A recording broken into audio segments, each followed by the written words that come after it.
Hi friends, this is sorry. Cinema bus அப்டேட்டில் அடுத்தது ஒரு முக்கியமான ஒரு அப்டேட்டோடு வந்திருக்குங்க. ரஜினி சார் துபாய்க்கு போயிருந்தார். அங்கேருந்து இப்போ மீண்டும் பார்த்தினாக்கா அவரோட ஓய்வெல்லாம் முடிச்சுக்கிட்டு ரிட்டர்ன் வந்திருக்காரு சென்னைக்கு. ஸோ இங்கே ஒரு முக்கியமான விஷயம் என்னென்னாக்கா, சன் பிக்சர்ஸோட ஆஃபீஸுக்கு நேற்றுக்கு போயிருக்காரு. நேற்றுக்கு போயிட்டு அங்கே சில டிஸ்கஷன் நடந்திருக்கு ரிகார்டிங் கூலி படத்தோடைய ரிலீஸ் சம்மந்தமாக. ஏன்னா அவருடைய ஒரு போர்ஷன்ஸ் முடிச்சுட்டாரு. அடுத்தது ஜெயிலர் படத்தோடைய ஷூட்டிங்கில் கலந்துக்க போகிறார், செகண்ட் பார்ட் ஷூட்டிங்கில் கலந்துக்க போகிறாரு.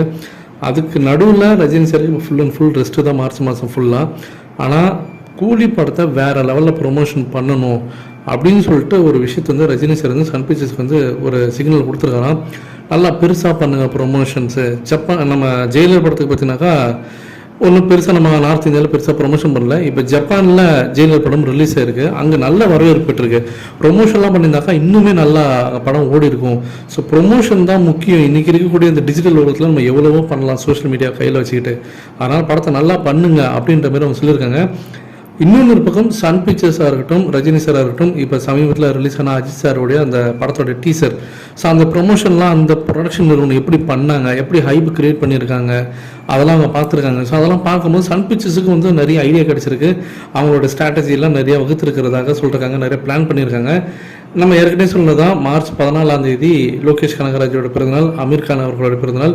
அன்றைக்கி கண்டிப்பாக சன் பிக்சர்ஸ் கிட்டேருந்து ஒரு வீடியோ அப்டேட் நமக்கு கண்டிப்பாக வரப்போகுது. அது டீசராக வரப்போதா, மேக்கிங் வீடியோவாக வரப்போதா, இல்லை பிடிஎஸ் மேலே ஏதாவது விட போகிறாங்களா என்னன்றது நமக்கு தெரியல. கண்டிப்பாக அன்றைக்கி வந்து ஒரு அப்டேட் இருக்குது. எனக்கு தெரிஞ்சு அது பெருசாக பண்ணுவாங்கன்னு தான் தோணுது. அநேகமாக இந்த வாரம், அதாவது வர வெள்ளிக்கிழமை இன்றைக்கி கூட ஏதாவது ஒரு குட்டியாக அதாவது ஒரு அப்டேட் மாரி விட்டு ஏதாவது ஒரு ஹைப் கிரியேட் பண்ண ஆரம்பிச்சிருவாங்க தான் நான் நினைக்கிறேன். ஏன்னா இப்போ அஜித் சாரோட படம் பார்த்தீங்கன்னா நல்லா டாமினேட் பண்ணி சோஷியல் மீடியாவில். அதை சன் பிக்சர்ஸ் கண்டிப்பாக வந்து ஒரு பிஸ்னஸாக பார்த்தீங்கன்னாக்கா அவங்க வந்து கண்டிப்பாக ஒரு பிஸ்னஸ் ப்ரொடக்ஷன் டீமாக பார்க்கும்போது ஒரு காம்படிட்டராக பார்க்கும்போது அது விரும்ப மாட்டாங்க. ஏன்னா தங்களோட படம் தான் எல்லாரும் பேசணும் தான் நினைப்பாங்க யாராக இருந்தாலும். அதனால் அதை ஓவர் கம் பண்ணி வரணும். அதனால் நம்ம உடனே பார்த்தீங்கன்னாக்கா அடுத்து நம்மளோட வேலையை ஆரம்பிப்போம் அப்படின்ற மாதிரி தான் அவங்க நினைப்பாங்க. ஸோ வெயிட் பண்ணி பார்ப்போம் ஃப்ரெண்ட்ஸ்.